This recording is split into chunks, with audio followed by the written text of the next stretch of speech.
भगवान शिव ने बताया, पिता के घर में रहने वाली कन्या कौन सा पाप करती है?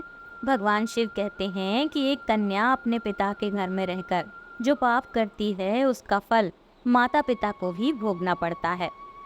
मित्रों, एक दिन की बात है जब देवी पार्वती पृथ्वी लोक पर भ्रमण करके भगवान शिव के पास आती हैं और कहती हैं कि हे परम परमेश्वर, देवों के देव प्राणनाथ, आज जब मैं मृत्यु लोक पर भ्रमण कर रही थी तब मैंने देखा कि कुछ कन्याएं अपने पिता के घर में कहीं अधिक समय से रह रही हैं, जबकि पिछले युगों में कन्याओं का विवाह कम आयु में होता था और वे तभी से अपने पति के घर रहने को जाती थी। तथा मैंने एक विचित्र घटना भी देख ली कि कई सारी कन्याएं विवाह के बाद भी पिता के घर में लंबे समय तक या बार बार रहने को जाती हैं। हे प्राणनाथ, मैं जानना चाहती हूँ कि क्या एक पिता के घर में कुमारी कन्या का कहीं अधिक समय तक रहना सही होता है या नहीं? कौन सी आयु में कन्या का विवाह करना योग्य होता है और विवाह के बाद पिता के घर में रहने से कौन सा पाप लगता है? हे स्वामी, आप ही जगत के सत्य हैं और सत्य ही शिव है। शिव ही आदि है और अनंत है। कृपा करें और मेरी जिज्ञासा को शांत करें। भगवान शिव जब मुस्कुराते हुए बोले कि सखी, आज आपने जो प्रश्न किए हैं वह समस्त मानव जाति के कल्याण हेतु अत्यंत महत्वपूर्ण है। आज मैं आपको इन सारे प्रश्नों के उत्तर किसी एक सच्ची घटना के माध्यम से देता हूँ। यह कथा मेरे प्रभु श्री कृष्ण के काल द्वापर युग की है। आप इस कथा को ध्यान से सुने। जो भी प्राणी इस कथा का श्रवण या प्रसार करता है उनके मैं 100 अपराध माफ करता हूँ और मृत्यु के बाद वह प्राणी अनंत काल तक मेरे साथ कैलाश में वास करता है।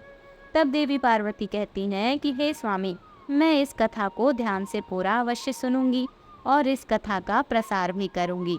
कृपा करें और इस कथा को कहें।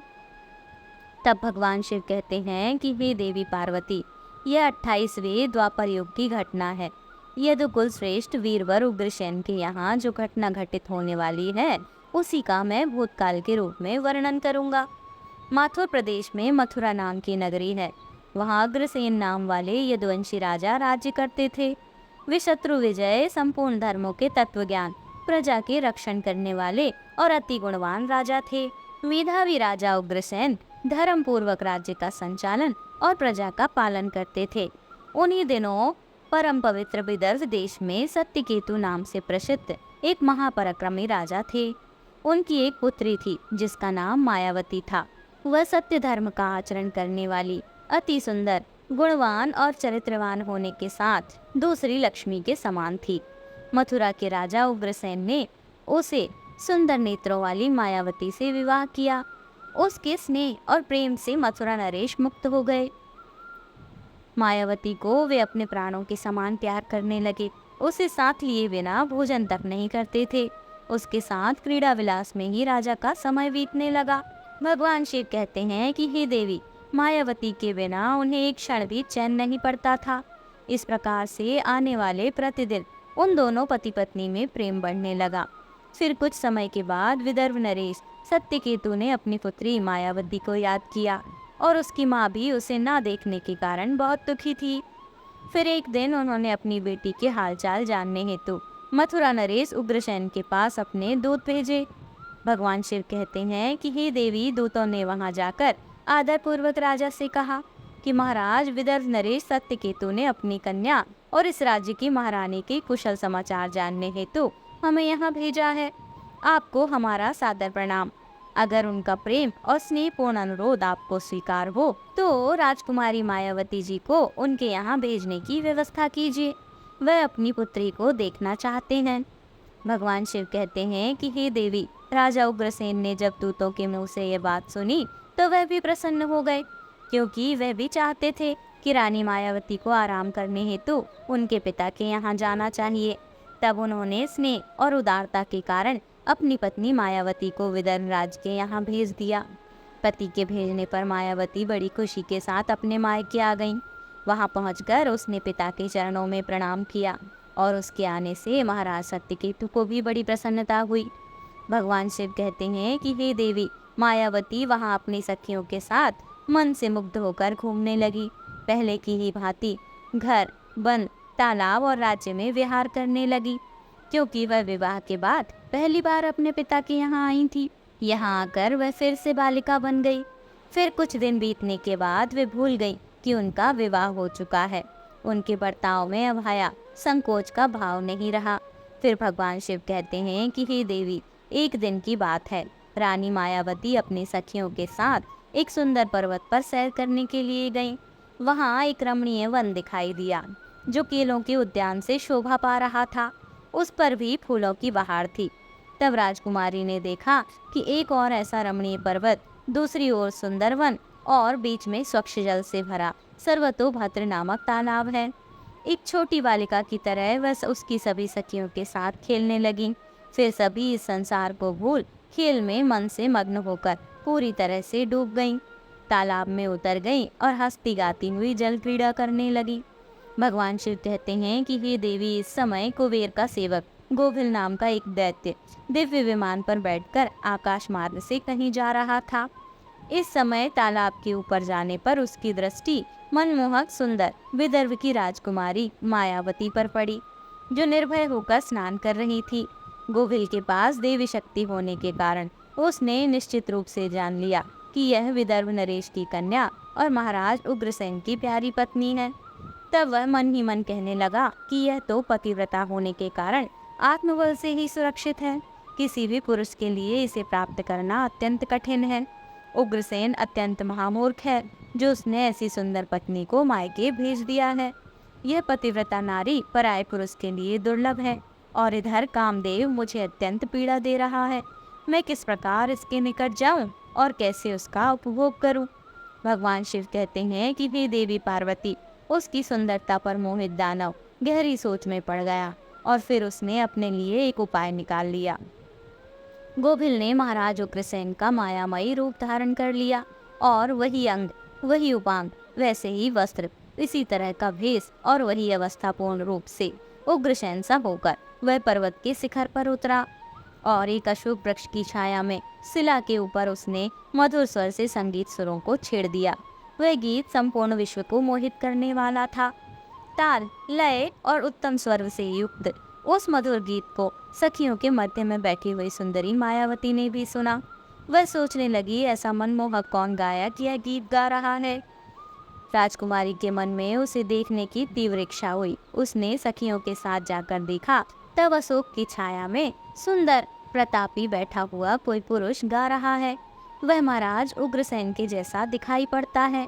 भगवान शिव कहते हैं कि हे देवी, वास्तव में तो वह राजा के भेष में नीच दानव गोभिल ही था। मायावती विचार करने लगी कि मेरे स्वामी मथुरा नरेश अपना राज्य छोड़कर इतनी दूर कब और कैसे चले आए। वह इस प्रकार सोच ही रही थी कि उस पापी ने स्वयं ही पुकारा, हे प्रिय, आओ आओ देवी, तुम्हारे बिना मैं नहीं जी सकता। सुंदरी, तुमसे अलग रहकर मेरे लिए इस प्रिय जीवन को व्यतीत करना भी असंभव सा हो गया है। तुम्हारे स्नेह ने मुझे मोह लिया है, अतः मैं तुम्हें छोड़कर कहीं भी नहीं रह सकता। अपने पति रूपधारी दैत्य के ऐसा कहने पर मायावती थोड़ी सी लज्जित होकर उसके सामने गई। वह मायावती का हाथ पकड़कर उसे एकांत स्थान में ले गया और वहां अपनी इच्छा के अनुसार उसका उपभोग किया। भगवान शिव कहते हैं कि हे देवी पार्वती, महाराज उग्रसेन की गुप्त अंग में कुछ खास निशानी थी जो उस पुरुष में नहीं दिखाई दी। इससे मायावती के मन में उसके प्रति संदेह उत्पन्न हुआ। राजकुमारी ने अपने वस्त्र संभाल कर पहन लिए, किंतु उसके हृदय में इस घटना से बड़ा ही दुख हुआ। वह क्रोध में भरकर नीच दानव गोभिल से बोली, नीच, जल्दी बता तू कौन है? तेरा आकार दानव जैसा है, तू पापाचारी और निर्दयी है। यह कहते कहते आत्मग्लानि के कारण उसकी आंखें भर आई। वह श्राप देने को उद्धत होकर बोली कि हे दुरात्मन, तूने मेरे पति के रूप में आकर मेरे साथ छल किया और इस धर्ममय शरीर को अपवित्र करके मेरे उत्तम पतिव्रत का नाश कर डाला। अब यही तू मेरा भी प्रभाव देख ले, मैं तुझे अत्यंत कठोर श्राप दूंगी। उसकी बात सुनकर गोपिल ने कहा कि हे पतिव्रता नारी, भगवान श्री विष्णु तथा उत्तम ब्राह्मण के भय से तो समस्त राक्षस और दानव दूर भागते हैं। मैं तो दानव धर्म के अनुसार ही इस पृथ्वी पर विचर रहा हूँ। पहले मेरे दोष का विचार करो कि किस अपराध पर तुम मुझे श्राप देना चाहती हो। तब मायावती बोली कि हे पापी, मैं साध्वी और पतिव्रता हूँ। मेरे मन में केवल अपने पति की कामना रहती है। मैं सदा उन्हीं के लिए तपस्या किया करती हूँ। मैं अपने धर्म मार्ग पर स्थित थी, किंतु तूने माया रचकर मेरे धर्म के साथ ही मुझे भी नष्ट कर दिया। इसीलिए हे दुष्ट नीच, तुझे भी मैं भस्म कर डालूंगी। तब गोभिल बोला कि हे राजकुमारी, यदि तुम उचित समझो तो यह बात ध्यान से सुनो। मैं धर्म की ही बात कर रहा हूँ। जो स्त्री प्रतिदिन मन, वाणी और कर्म से अपने पति की सेवा करती है, पति के संतुष्ट रहने पर स्वयं भी संतोष का अनुभव करती है। पति क्रोधी होने पर भी उसे कभी नहीं छोड़ती, उसके दोषों और गुनाहों की ओर ध्यान नहीं देती और पति के सभी कामों में आगे रहती है, वही नारी पतिव्रता कही गई है। यदि स्त्री इस लोक में अपना कल्याण करना चाहती है तो वह पतित, रोगी, अंगहीन, कोढ़ी, सब धर्मों से रहित तथा पापी पति का भी परित्याग ना करे। जो पति को छोड़कर जाती है और दूसरे कामों में मन लगाती है, वह संसार में सब धर्म से बहिष्कृत व्यभिचारिणी समझी जाती है। जो पति की अनुपस्थिति में लालच में तरह तरह के व्यंजनों का स्वाद लेती हो तथा श्रृंगार करती हो, उसे मनुष्य उल्टा कहते हैं। भगवान शिव कहते हैं कि हे देवी पार्वती, गोभिल आगे कहता है कि मुझे वेद और शास्त्रों द्वारा और मेरे गुरु के द्वारा प्राप्त धर्म का ज्ञान है। गृहस्थ धर्म का परित्याग करके पति की सेवा छोड़कर यहाँ किस लिए आई हो? तुम इतना होने के बावजूद भी अपने नियम से कहती हो कि मैं पतिव्रता हूँ। कर्म से तो तुम्हें पतिव्रते का थोड़ा सा भी अंश नहीं दिखाई देता।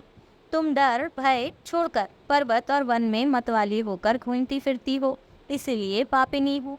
मैंने यह महान दंड देकर तुम्हें सीधी राह पर लगाया है। अब कभी तुमसे ऐसी दुष्टता नहीं हो सकती। बताओ तो, पति को छोड़कर किस लिए यहाँ आई हो? यह श्रृंगार, यह आभूषण तथा यह सुंदर वेशभूषा धारण करके क्यों खड़ी हो? हे पापिनी, बोलो ना, किस लिए और किसके लिए यह सब किया है? कहाँ है तुम्हारा पतिव्रत? दिखाओ तो मेरे सामने व्याभिचारिणी स्त्रियों के समान बर्ताव करने वाली नारी। तुम इस समय अपने पति से 400 कोस दूर हो।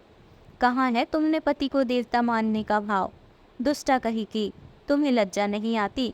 तुम्हें तो क्या, मुझे ही अपने बर्ताव पर घृणा होती है। तुम क्या मेरे सामने बोलती हो? कहाँ है तुम्हारी तपस्या का प्रभाव?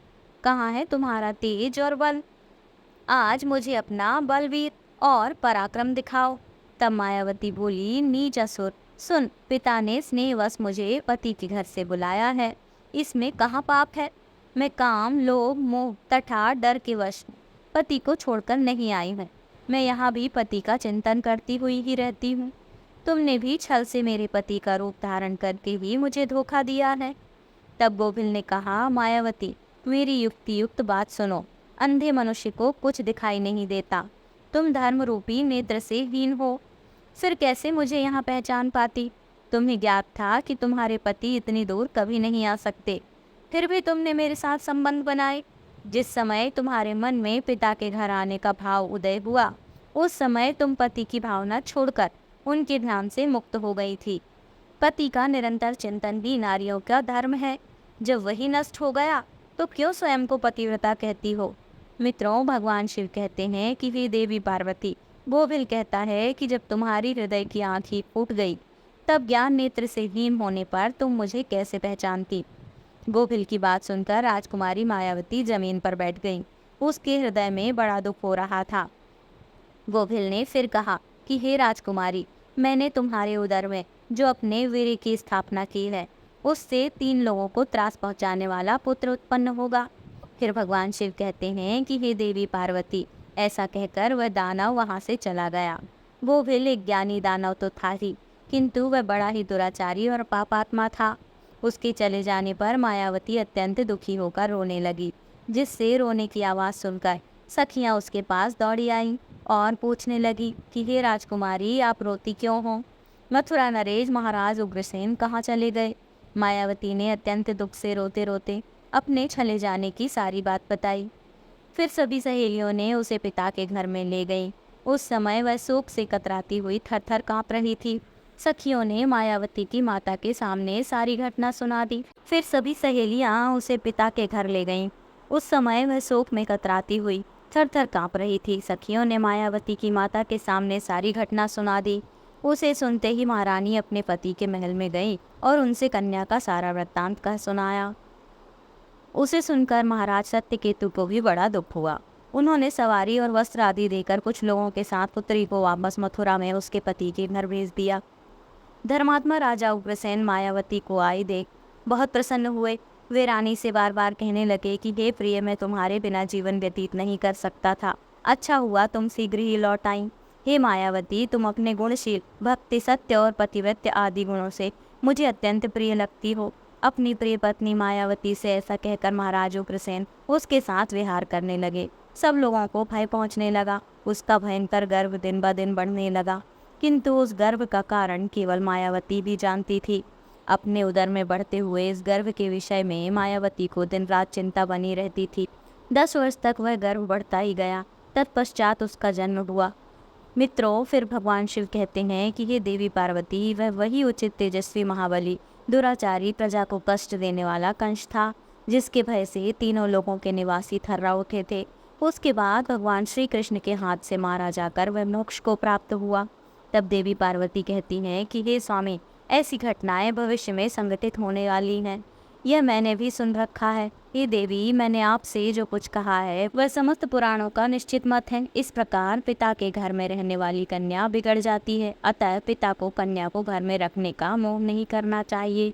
भगवान शिव कहते हैं कि हे देवी, अब मैं आपको एक कुंवारी कन्या के विषय में कुछ महत्वपूर्ण बातें बताता हूँ। सभी ध्यान से सुनो। जब कोई भी कन्या जवान हो जाती है तो वह विवाह के योग्य बन जाती है, अतः माता पिता को योग्य वर का चुनाव कर उसका विवाह करना चाहिए। उसे कभी भी लंबे समय तक घर में नहीं रखना चाहिए। पति के ही घर में उसका पालन पोषण होना उचित है। वहाँ रहकर वह भक्तिपूर्वक जो उत्तम गुण सीखी और पति की सेवा करती है, उससे कुल की कीर्ति बढ़ती है और पिता भी सुखपूर्वक जीवन व्यतीत करता है। ससुराल में रहकर यदि वह पाप करती है तो उसका फल पति को भोगना पड़ता है। कन्या के उत्तम गुण से पिता की कीर्ति बढ़ती है और दोनों कुलों के पितृगण संतुष्ट होकर आशीर्वाद देते हैं। ये देवी, दामाद के साथ भी कन्या को अपने घर नहीं रखना चाहिए। ऐसा करने से उस पुरुष के मान सम्मान में समय के साथ साथ कमी हो जाती है और उसे भी पाप लगता है। एक जवान कन्या पिता के घर में रखना मतलब खजाने भरा चोरों के बीच रखने के समान होता है, तथा उस स्त्री का गहना और पिता का सम्मान उस कन्या की इज्जत होती है, जिसे हमेशा संभाल कर रखना चाहिए। किसी भी स्त्री को कभी भी पति से दूर नहीं रहना चाहिए। ज़्यादा समय तक मायके में रहना भी पाप के समान है। एक पतिव्रता नारी का स्थान सदैव उसके पति के चरणों में होना चाहिए तथा पति के लिए पत्नी का स्थान हृदय में होना चाहिए। मित्रों, भगवान शिव कहते हैं कि हे देवी पार्वती, अब मैं आपके सारे प्रश्नों के उत्तर दे चुका हूँ। तब माँ पार्वती कहती हैं कि हे प्रभु, आज मैं धन्य हो गई हूँ। जो मेरे मन में चल रहे सारे प्रश्नों को आपने दूर किया है। दोस्तों, आशा करती हूँ आज की कथा आपको ज़रूर पसंद आई होगी। ऐसी ही और कहानियों के लिए चैनल को सब्सक्राइब ज़रूर करें। धन्यवाद।